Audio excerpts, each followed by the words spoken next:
Hi everyone, I'm so sorry for uploading this a little bit later than expected. Today I went to do my nails. I'll add like a little video in, and then I was actually at work until 5:30, so I only got home now. So these are just general things that I would say that you have to look out for when you are writing. I think sometimes when people are writing paper 3, you forget that language rules obviously still apply here. Okay, so these are just a few of the things. Venka, it's just a few tips. Also, my handwriting is not the best on the iPad. I'm so jealous of the people whose handwriting is like perfect on an iPad. I'm so jealous of them. We're just going to start with word order. Now, this obviously is like the main formula that we would follow, which is stompie, right? But now, realistically, not every sentence should start with a subject, because that's very repetitive and that's very boring. But the most important thing is the placement of the verb one. That is the main thing that is super, super important. So if you start with the subjects, you would have your verb 1, time, object, manner, place, verb 2, infinitive. Obviously, you don't have to have every aspect of stompie in a sentence. But also remember, a lot of times you would start with the time, and then the formula is just this. Or you would start with, well, not with the object, because when we start with the object, it is ledende vorm, passive voice, which changes the whole like structure. But you can start with the place. So these are the different variants you can use, okay? You can also basically, if you give an instruction, you're obviously going to start with the verb. So the main thing is just the placement of the verb. That is the most important part. So I can say Susan koop skoene. If I want to write the sentence in past tense and maybe start with the time, I would say gister het Susan skoene gekoop. You know, so try and use all these different variants. The only time we really use ledende vorm when we are writing is when we are writing a newspaper article. But also even then, I would advise you to stay away from that, because that sentence structure is just like quite tricky. So that's the main thing. Word order, use these different variants. But also just remember, there are other rules that override the stompie rule. Okay, and we're going to get to that. That's really important. The second one is honestly my pet peeve. I despise it so much. So many of y'all would translate the word to in English to T-O-E in Afrikaans to, just because it sounds similar. It does not mean the same thing, okay? To in Afrikaans means like closed or then or when. Okay, so completely different from what you are trying to say. So if you're basically saying like, I am going to the shops, so anything to do with movement, going somewhere, what would this to change to? It would change to na. So you would say, ek gaan na die winkels. I know sometimes in Afrikaans people add like the to at the end, but that's more a home language thing. You just have to that goes to na when it indicates movement, going from one place to another. I am studying hard to get a distinction. So when you are using to indicate like the reason for why you are doing something, you're studying hard to get a distinction, that actually changes to the infinitive. Okay, and so when something changes to the infinitive, you would put yeah, where like the to was in your sentence, and then you would put in front of the verb at the end. So yeah, it's this little part, obviously. Okay, sorry, no. This little part that we're going to change to the infinitive. So you would say, ek leer hard om 'n onderskeiding. 'n Onderskeiding is a distinction. Then te kry. Okay, so we change it to the infinitive. And like I said, I'm completely going blank on the other ways. Oh, like, so you're saying you're writing a letter to my friend. I am writing to my friend. So it's going to your friend. To whom is this letter? Like, you know, this to would actually change to on. Now it looks like I spelled lon. On. So I would say, ek skryf aan my vriend.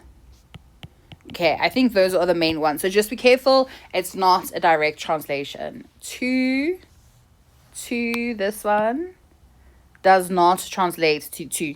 Okay. Then voegwoorde. Now this is one of the rules that overrides stompie. The voegwoorde rule is one of the most powerful rules within the Afrikaans language. And you tend to mainly use group 1 and group 3 conjunctions in your writing. So you just have to remember that we have 3 different groups, and the focus in the group is constantly the relationship, like romantic in my head. This is how I remember it. Relationship between the conjunction. I'm so sorry, I'm taking so long to write. Between the conjunction and the verb 1 of your second sentence. I do think I have like a video. Oh, okay, the people here are going crazy. I do think I have a shorter video up that kind of explains the rule. Just like a little debrief. In group 1, they're still getting to know each other. It's like the talking stage, which means there's still something separating the like conjunction and the verb 1 from being next to each other. Talking, oh my gosh, y'all. Talking stage. Group 2, they are officially in a relationship. And what this means is that now the verb 1 of the second sentence and the conjunction are next to each other. There's actually nothing that is separating them. But then what happens in group 3 is they break up. And with this, we are saying that the verb 1 is going to move as far away as possible from the conjunction. So these rules still apply. The main words that are here is meow. So it's maar, en, of, want. Then the main group 2 conjunctions, I would say, is like daarom and dus. But then the one I think you use the most in your writing actually is group 3, right? And with group 3, we have all the dat words. So like omdat, sodat, dat itself. And we have terwijl, which means while. And then all question words would fall under this. Okay? So like wat or wie or wanneer or waar, those are all question words. They fall under the group 3 rule. Also, if you start with a conjunction, and usually you start with a group 3 conjunction, there's only one group 2 conjunction you can start with. With group 3, basically, if you start with your conjunction, so let's say you start with omdat, you would have the rest of sentence 1, the verb 1 at the end, comma, verb 1 of your second sentence, and then the rest of the sentence. So I would say, like, for example, omdat ek hard geleer het, because I studied really hard, kry ek 'n onderskeiding. So basically the rule with group 3, if you start with the conjunction, is that the 2 verb 1s, the 2 sentences, they meet in the middle and they are separated by a comma. Then just the other thing, but I think this is pretty easy. It's just that in Afrikaans we have a double negative. And if you translate directly from English to Afrikaans, what you'll tend to do is you forget the nie at the end. And what is really important is that this is our general rule for, you know, if you start a sentence, stompie, or if you have that stop around version of stompie, it's always going to be subject, verb 1, negative 1. This negative does not always have to be nie. It can also be like niemand, nêrens, nooit, those things. Then we have the rest of stompie. And you have to have the nie at the end. All negative sentences in Afrikaans, except with the exception of the of that changes to nog, but no one uses that. No one who's first edition language really uses that in their sentences. All negative sentences have to end with nie. Okay, and that's basically it. So if I would say like, Susan het nie hard geleer nie. And if you translate that from English, you are saying Susan didn't study hard. Most of the time you would have this nie, because that's your didn't. But you would forget the one at the end, so don't forget it. It's it's an easy way to avoid losing marks for language.